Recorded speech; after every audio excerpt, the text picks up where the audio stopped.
Bueno, como hemos leído y tengamos abiertas nuestras Biblias, Nuevos Testamentos, en el capítulo 4 de Efesios, y hemos leído del versículo 7 al 12, ¿sí?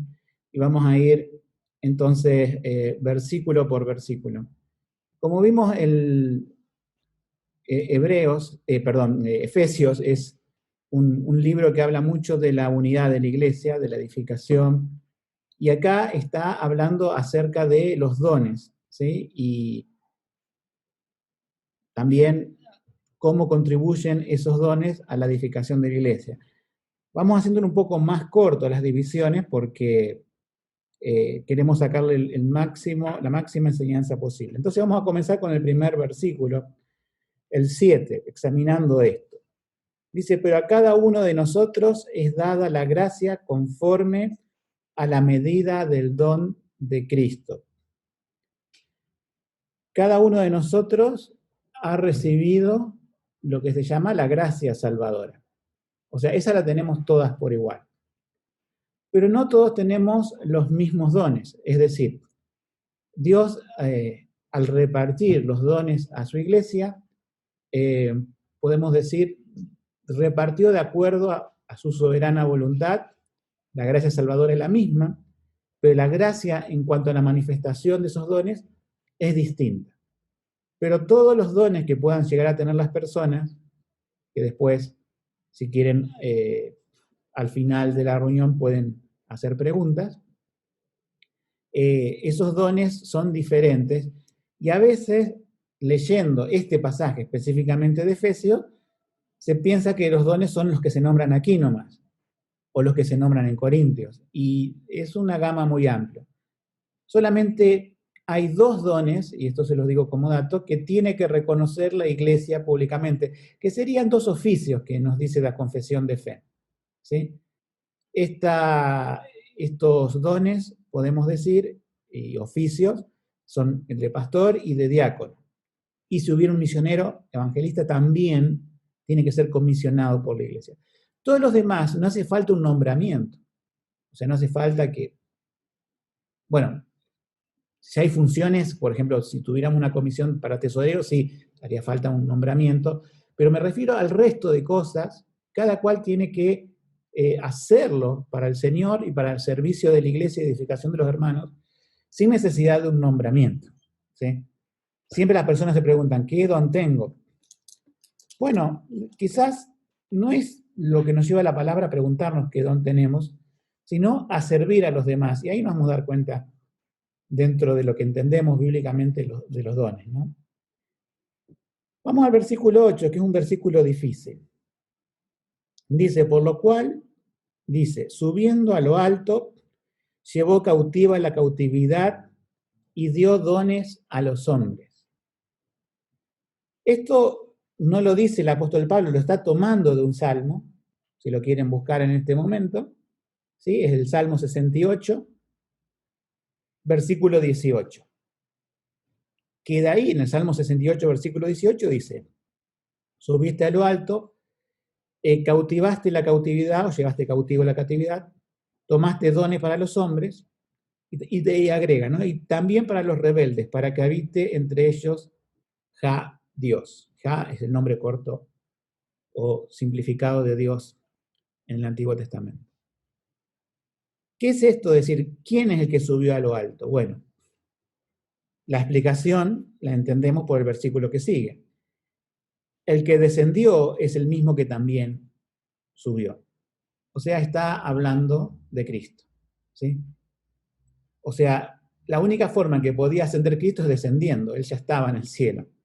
Diferente a, no sé, Elías, que ascendió cuando fue arrebatado por un carro de fuego, como nos dice el Antiguo Testamento. Pero en el caso de Jesucristo, él para ascender tendría que haber bajado. Entonces, en ese ascenso dice que llevó cautiva la cautividad. ¿Qué quiere decir eso? Llevó, parece un juego de palabras, ¿no? La palabra cautivo es alguien que está preso, alguien que está aprisionado, puede estar en una prisión, puede estar cautivo con cadenas en sus manos, etc., ¿no?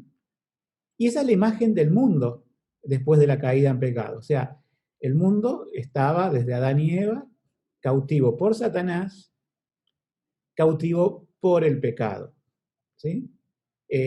Satanás, como su radio de acción es el mundo, también una de sus intenciones es esclavizar al hombre, porque es enemigo de Dios y enemigo también de la humanidad, y el hombre por su propio pecado también está cautivo.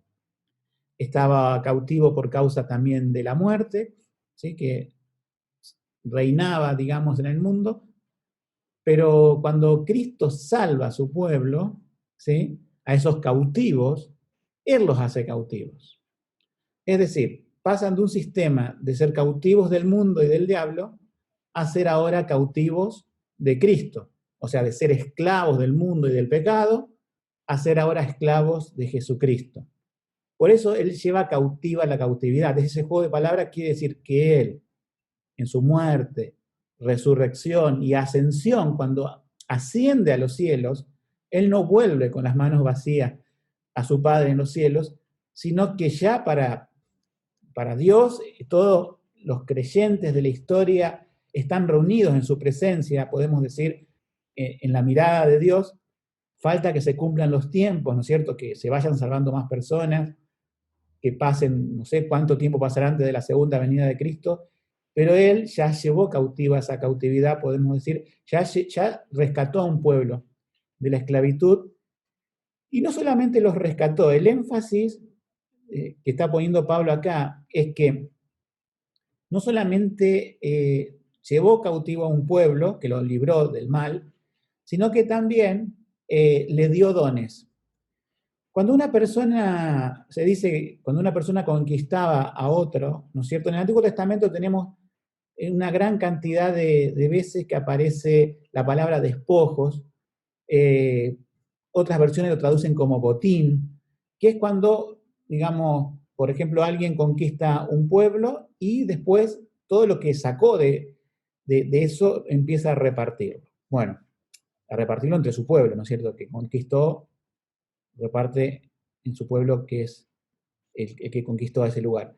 En el caso de Jesucristo, Él llevó cautiva la cautividad y los dones proceden de Él, o sea, no proceden de nosotros.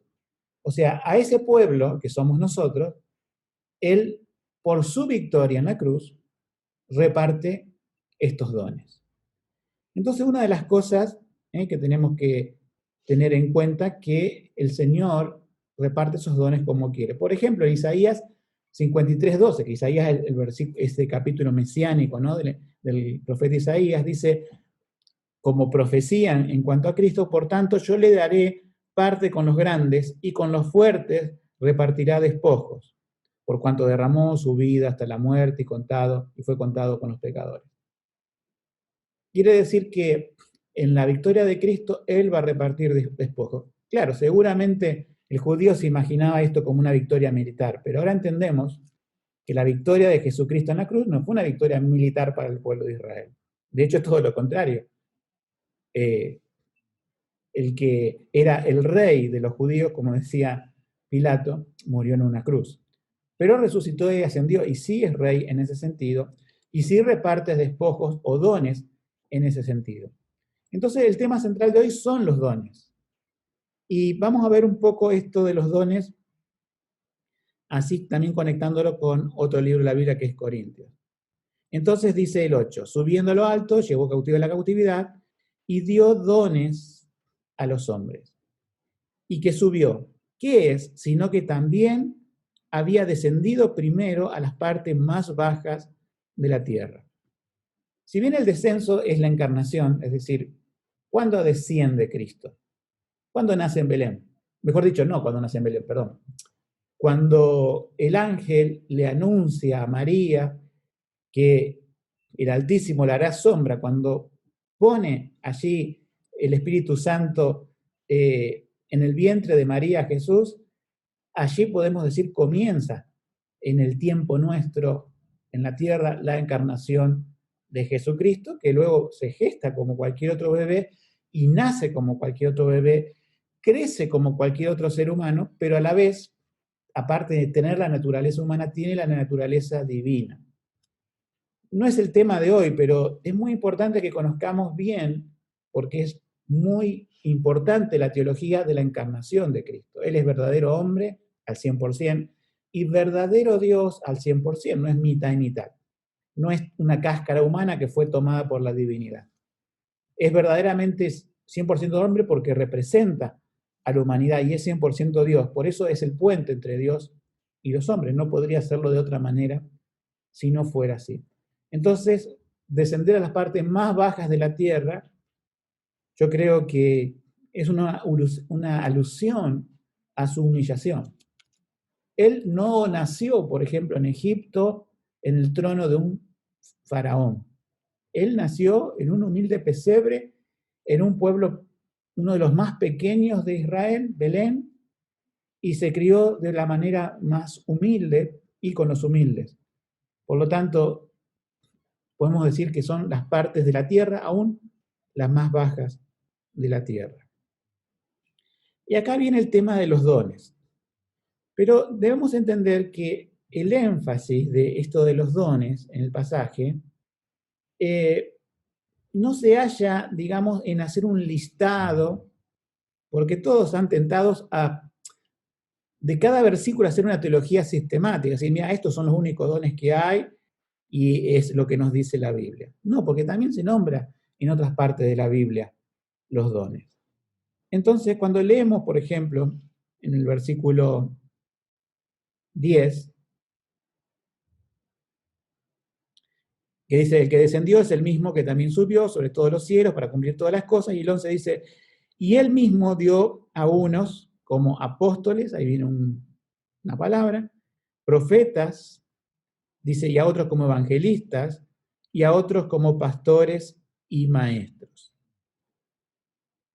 El tema de los dones está enumerando aquí el apóstol Pablo, no para hacer, podemos decir, un énfasis en ellos, sino un énfasis en la función de edificación de los dones. ¿Sí? No es para hacer una lista exhaustiva de dones, pero vale la pena explicarlo y después, al final de la reunión, si alguno tiene alguna pregunta, él lo puede hacer. Primero nombra profetas. Para nosotros, sabemos que los profetas son, al principio, el Señor Jesús eligió 12. Uno era Judas, que lo traicionó, que después de traicionarlo se ahorcó, quedaron 11. Después hacen los apóstoles una elección y eligen a Matías como el apóstol número 12. Pero no contaban que el Señor tenía preparado a un apóstol a los gentiles, que es el apóstol Pablo. La palabra apóstol quiere decir enviado. Una de las funciones de los apóstoles, más allá de la iglesia primitiva, que era confirmar el evangelio con poderes extraordinarios dados por el Espíritu Santo, para nosotros una de las funciones de los apóstoles es haber escrito el Nuevo Testamento. Y hay varios apóstoles que tomaron parte en la escritura del Nuevo Testamento. O sea que el Señor edificó su iglesia, entre muchas otras cosas que hicieron los apóstoles, por medio de la escritura del Nuevo Testamento, inspirado por el Espíritu Santo, por parte de los apóstoles. Ya lo sabemos, hermanos, nosotros lo hemos hablado muchas veces, no creemos en los apóstoles modernos, porque no está Jesús para designarlos, y si ellos dicen que tuvieron una aparición de Jesús, es dudosa, pero por sobre todas las cosas, la Biblia ya está escrita. Podemos decir, después de Juan, el último de los apóstoles en fallecer, tenemos la Biblia completa de Mateo, por ejemplo, el Nuevo Testamento, hasta Apocalipsis. Entonces, los apóstoles fueron dados para la edificación de la iglesia, son el fundamento, ya hemos visto en otra parte de Efesios, y no creemos que haya nuevos apóstoles porque si no, habría nuevas enseñanzas y nuevos fundamentos. Y la iglesia ya tiene su fundamento, dado una vez para los santos, para la iglesia. Después nos dice profetas. Bueno, la palabra profeta en el Antiguo Testamento significaba aquellas personas que tenían un mensaje de parte de Dios al pueblo de Israel o a veces profetizando contra las naciones vecinas, ¿sí? Que eran los gentiles. Tenemos casos en el Nuevo Testamento de profetas como Ágabo, ¿sí? Que Ágabo dio una profecía de cómo iba a ser preso, por ejemplo, Pablo en Jerusalén. Felipe tenía 5 hijas que profetizaban. O sea, había algunas profecías al inicio de la iglesia primitiva de carácter particular. Pero creemos que las profecías de carácter general son las registradas en las escrituras, y cuando una persona escribe los misterios o devela los misterios del Señor, como dice el apóstol Pablo, esto es profetizar, ¿sí? Actualmente, ¿qué es profetizar? Bueno, no es decir una cosa respecto a la Biblia fuera de la Biblia. No es, yo creo, y nosotros creemos, ¿no es cierto?, en la confesión de fe, que las formas en que Dios se revelaba a los antiguos cristianos ya cesaron al tener la Biblia completa. Por lo tanto, no hay nuevos apóstoles como no hay nuevos profetas. Pero también se puede entender por algunos, y no está mal en este sentido, que profetizar sea exponer las escrituras, o sea, exponer la profecía, explicar la profecía. En ese caso, algunos lo interpretan como profecía. Para mí lo más limitativo es los apóstoles de la antigüedad, los profetas de la antigüedad y de la iglesia primitiva que estaban, en cierta forma, recuerdan que muchos de los que escribieron el Nuevo Testamento no eran apóstoles, pero sí tenían, podemos decir, ese don para registrar, y la escritura y escribir. Después viene evangelistas. Yo no sé qué concepto tendrá cada uno de evangelista, pero porque, bueno, hoy se habla de evangelistas y muchos a veces se ponen, ¿no es cierto?, en internet, evangelista tal, entre paréntesis.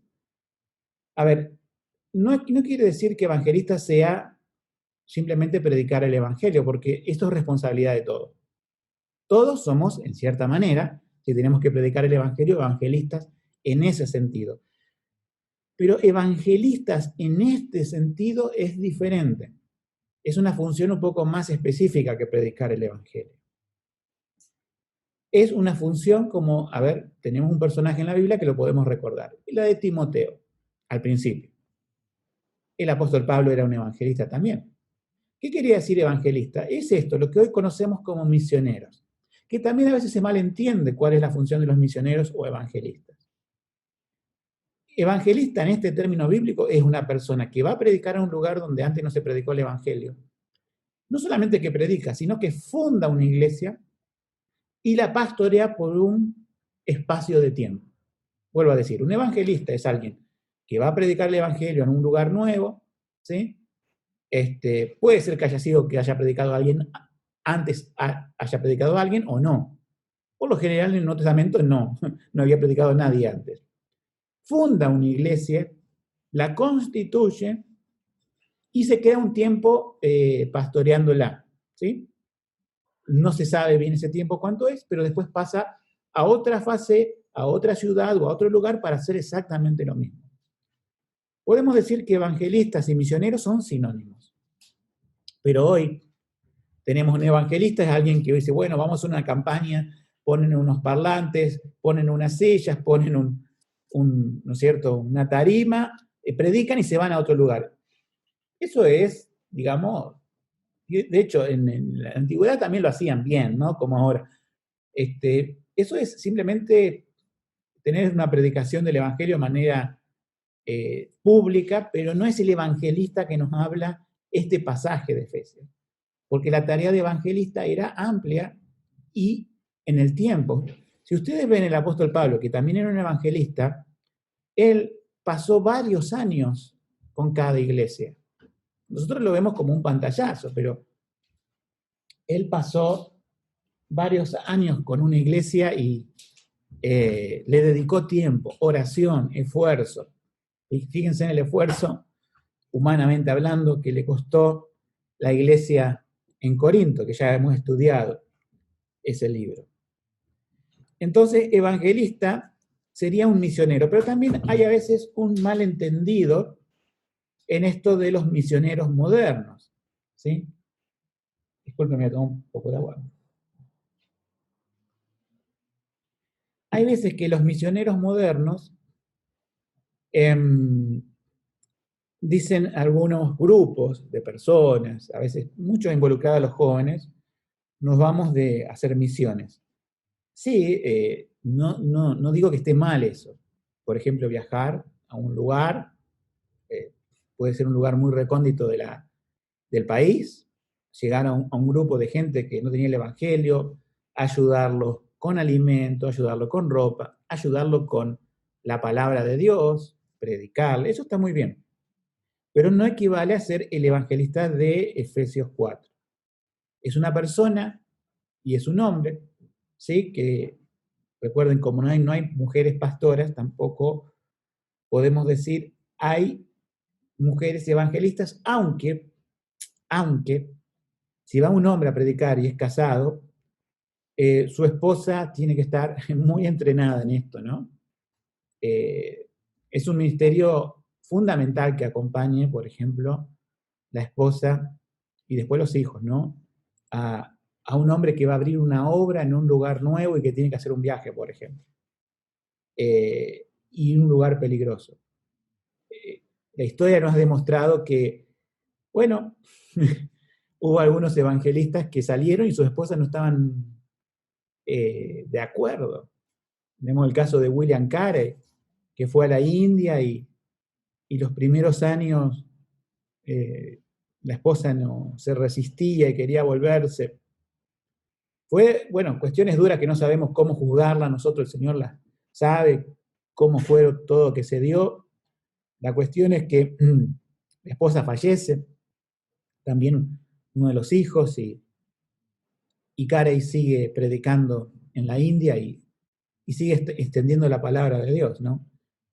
Hay otros ejemplos de esposas no solamente que acompañaron a los misioneros, sino como el caso de Ecuador, que había caníbales que mataron a todos los misioneros hombres y las esposas quedaron viudas y salieron de Ecuador huyendo.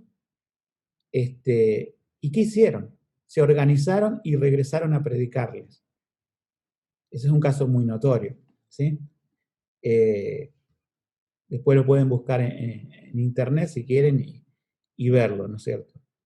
La cuestión es que Dios siempre utilizó a estos que se nombra aquí evangelistas para extender la obra en otro lugar nuevo. También hay lo que se llama hoy, para que ustedes entiendan un poco más el concepto amplio de esto, lo que se llama misiones urbanas, es decir, abrir una iglesia en un lugar donde ya llegó el evangelio. Eso también se debe hacer, ¿sí? Por supuesto, en orden de prioridad bíblica, es llegar a un lugar no alcanzado por el evangelio.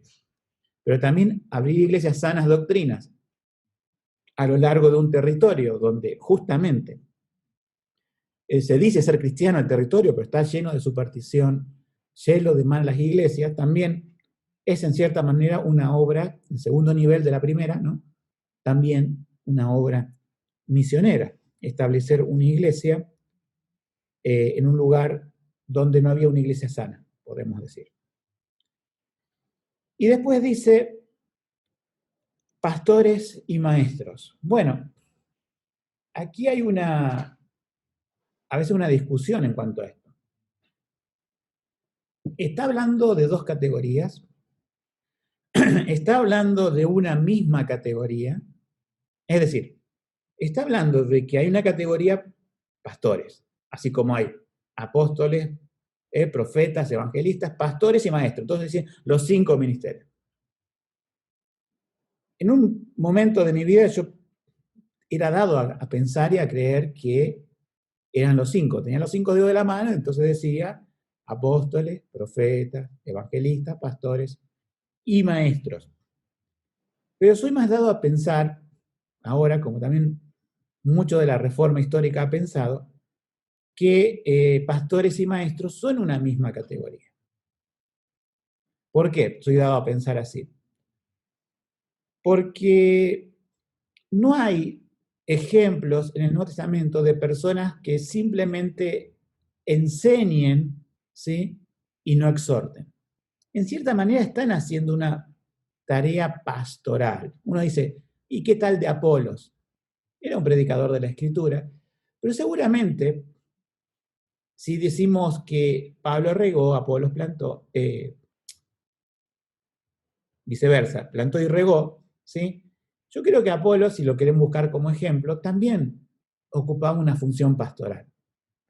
Cualquiera del Nuevo Testamento que enseñaba ocupaba una función pastoral. Pero sucede que hay una diferencia en 1 Timoteo 3, donde dice, refiriéndose a los ancianos, los que gobiernan se han tenido por, etcétera, honra, etcétera, etcétera, que nos da la pauta de que había ancianos que a lo mejor no tenían el ministerio público de enseñar la palabra, o sea, no eran pastores y maestros, sino simplemente pastores, ancianos o obispos, que son sinónimos, ¿sí? Y tenían la función de gobernar, de exhortar, de enseñar. Enseñaban, obviamente en hogares, enseñaban en las charlas después de la reunión, enseñaban en grupos pequeños, pero no enseñaban en la predicación, podemos decir, pública de la iglesia. Entonces entendemos bíblicamente que hay pastores de predicación, maestros, y hay pastores de gobierno. Y estas cosas son necesarias. O sea, no hace falta que el pastor predique siempre. Uno dice, pero no. Sí. Si es pastor y maestro, sí. O sea, no siempre el pastor. Una iglesia, primeramente, tiene que tener varios pastores. Pero no todos tienen la obligación de predicar, ni siquiera no es la obligación, es de acuerdo al don del Señor, ¿sí? Pero sí, si no predican o enseñan de la manera pública, sí gobiernan, sí aconsejan, sí son fuentes de consulta de madurez, fuentes de consulta de consejería bíblica. Creo que hoy se entendería más decir un pastor de predicación y un pastor de consejería bíblica. Todos enseñan a diferente forma, ¿sí? Pero todos son, podemos decir, útiles. Entonces, esta última parte de pastores y maestros, yo creo que se refiere a una misma categoría, ¿sí? Podría ser que en alguna iglesia haya un maestro que no sea pastor. Sí, los hay, yo les comento que sí los hay, pero yo creo que no es para mí, ¿no? Porque no lo tenemos tampoco en la confesión de fe de decir una designación especial de maestro. Porque sería raro, ¿no? Que una persona diera la palabra, ¿sí? Y nunca exhortara. O sea, no, eso se encarga el pastor. Es una forma de pastorear que tienen también los maestros, que a veces en muchas iglesias a lo mejor son como pastores encubiertos, podemos decir, y que no están reconocidos oficialmente, ¿sí? Otra cosa es que un hermano tome la palabra para tener un devocional, un estudio a veces. Pero, digamos, pastores y maestros, en este sentido está hablando como de una misma categoría. Ahora nos preguntamos, ¿estos son todos los dones que hay? Porque hoy el tema en las iglesias es decir las mujeres, no, yo no puedo ser pastora, entonces no puedo hacer nada. Solo tenemos, por ejemplo, si quieren ver en 1 Corintios 12:28, que como digo, es el mismo apóstol Pablo que escribió Efesios, ¿no? Y no está dando listas exhaustivas, está mencionando cosas. Dice en 1 Corintios 12:28, y a unos puso Dios en la iglesia primeramente apóstoles, profetas, maestros, pero después dicen los que hacen milagros, los que sanan, los que ayudan, los que administran, los que tienen dones de lengua, ¿sí? O sea, fíjense que ahí la lista es otra. Y es genérica, o sea, capaz que podría haber seguido nombrando cosas, pero no necesitaban toda esa serie de cosas, de dones, a lo mejor ser mencionados para designarlo y ponerle a una persona una etiqueta, vos tenés el don de tal cosa. No, no creo que ese sea el sentido. Sí, da el orden al principio de apostolado, de la profecía y de la enseñanza, que recuerdan que maestros y pastores estaban ahí. Entonces, en cuanto a los dones, lo que uno tiene que pensar es lo siguiente, tanto hombres y mujeres que me están escuchando acá de la Iglesia Cristiana Bíblica de Rosario, y después se escucha también de algún otro lugar. Los dones, cada uno de ustedes tiene dones.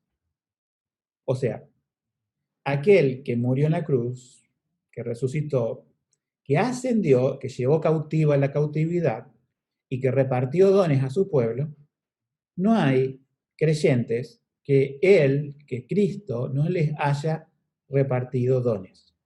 ¿Sí? La palabra dones es una palabra genérica en el idioma griego. Para nosotros el don parece como un nombramiento, ¿no? ¿Verdad? Ahora, don es un regalo. Quizás una versión bíblica podría traducirlo dio regalos, presentes. Y es lo mismo, es algo genérico. Que son regalos espirituales para servir a otros espiritualmente. No sé, a ver, pongo un ejemplo. Puede haber miles de ejemplos, ¿no? Si viene una persona nueva a la iglesia, está bien que ahora nos saludamos con el codo y todas esas cosas que tenemos que hacer, no sé hasta cuándo, pero si viene una persona nueva, a lo mejor la puedo recibir yo como pastor, a lo mejor la puede recibir otro, pero a lo mejor hay un hermano o una hermana que tiene como un don especial para integrar de primera a esa persona que vino a la iglesia. ¿Sí? Pero no dicen, acá el apóstol Pablo no dice dónde está. Como digo, ¿no? El apóstol Pablo no pensaba hacer una lista exhaustiva. Sí deja en claro, como digo, deja en claro, porque no podemos decir que no deja en claro, apóstoles, profetas, y después la parte de pastores y diáconos, ya lo sabemos, como es todo la teología bíblica. Pero él no quiere hacer una lista exhaustiva, quiere decir que hay una gran cantidad. Y como ese ejemplo que les pongo, puede haber muchos ejemplos. Hay hermanos que a lo mejor tienen un don del Señor para consolar a otros. Y otros hermanos, por ejemplo, si tienen un don para consolar, son personas que, podemos decir, tienen una empatía espiritual dada por el Espíritu Santo y una palabra justa para animar a aquel que está pasando una prueba. Y a lo mejor esa persona no tiene un don, podemos decir, de un carácter firme para exhortar a otros. Si bien todos tenemos que consolarnos y todos tenemos que exhortarnos, va a haber personas con una predisposición mayor a determinadas cosas. Y esa predisposición mayor es un don. ¿Sí? Hay personas que tienen una palabra autoritativa del Señor para exhortar cuando alguien está en pecado, sea un hermano o una hermana. ¿Sí? Y también eso tiene que reflejarse con un don. Como digo, hay dones reconocibles por la iglesia y dones funcionales. Acá nombra cosas, por ejemplo, que ocurrieron en la iglesia primitiva, como hacer milagros, como sanar y el don de lenguas. Podemos decir los dones extraordinarios para confirmar el Evangelio. Pero una vez que está escrita la Biblia, el Evangelio tiene que ser confirmado por medio de la predicación. ¿Sí? No vimos, mejor dicho, no es que no vemos, no vimos a lo largo de la historia las cosas que nos nombra Hechos. Y todos aquellos sanadores modernos y todas aquellas personas que se atribuyen estos dones, vemos que son una burda y triste réplica mentirosa de las verdaderas sanidades que no vamos a entrar ahora en detalle, pero eran muy visibles a los ojos, eran evidentes, eran enfermedades de nacimiento.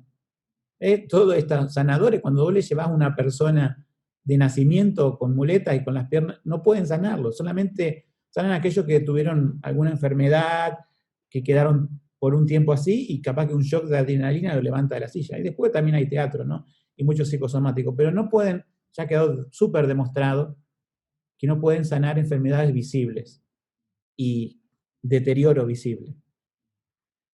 Sacando esto, que nos dice también Corintios, quedan toda una gama de dones que vos tenés que pensar, a lo mejor, no sé si, yo pienso que a veces los creyentes entran en un conflicto. Y yo la forma de verlo es, no entres en ese conflicto, porque pasa esto, ¿no? Dice, ¿yo qué don tengo? Alguno estará pensando en la casa, ¿y yo qué don tengo? No creo que vos puedas determinar, o sea, saber qué don tenés. La forma de pensar correcta es la siguiente. ¿Cómo puedo servir al Señor y a mis hermanos? ¿Qué puedo hacer por mis hermanos y por el Evangelio también, para extender el Evangelio? No solamente pensemos en la iglesia a un nivel círculo cerrado, sino pensemos hacia afuera. ¿Qué puedo hacer por mi prójimo? ¿Cómo les puedo llevar el Evangelio? ¿De forma personal? ¿Escribiendo? No sé. Entonces, el don, más que nada, es puesto en acción sin denominarte o autodenominarte el don. Y posiblemente, alguna vez, alguna persona, algún hermano en Cristo te haga notar alguna cualidad espiritual que tenés. Pero pensar uno mismo, ¿qué dones tengo? No sé. No funciona así. Funciona en el sentido de rendirse al Señor y darse por los demás. Y ahí vamos a ver, si el Señor lo permite, qué dones tenemos. Si no, vamos a ver en el cielo realmente lo que Él nos dio, cosas que hicimos y que, como digo, la palabra regalo no es que lo compramos nosotros, no es que lo traemos de nacimiento, ¿sí? Lo da el Señor. Y recalco, son dones espirituales. Si alguien tocaría el piano, qué don, ¿sí? Eso se le dice don natural, o se pueden aprender esos dones, ¿sí? Los dones del Espíritu Santo no se pueden aprender, sí se pueden perfeccionar, sí se pueden alentar o avivar. Por ejemplo, el apóstol Pablo le dice a Timoteo, despierta el don que está en ti. Y estaba hablando del don de evangelista, es decir, Timoteo, no te voy a acompañar todas las veces a fundar iglesias, lo vas a fundar vos solo. Ya no vas a tener al apóstol Pablo detrás. Eso es lo que les quería decir, ¿no? O también podría haberse referido al pastorado. Es decir, ahora encargate solo de la iglesia en Éfeso, por ejemplo. Entonces los dones son regalos de Dios y acá está la finalidad, que es digamos, el último versículo que vamos a ver hoy. ¿Sí? Que dice, para perfeccionar, versículo 12, a los santos para la obra del ministerio, para la edificación del cuerpo de Cristo. Ustedes se fijan, se dan cuenta, ¿no es cierto?, que esto de los dones no es para exhibirse, no es para hacerse popular. Y hoy, como hay mucha de esta falsa teología de los dones, las personas que yo tengo el don de hablar en lenguas,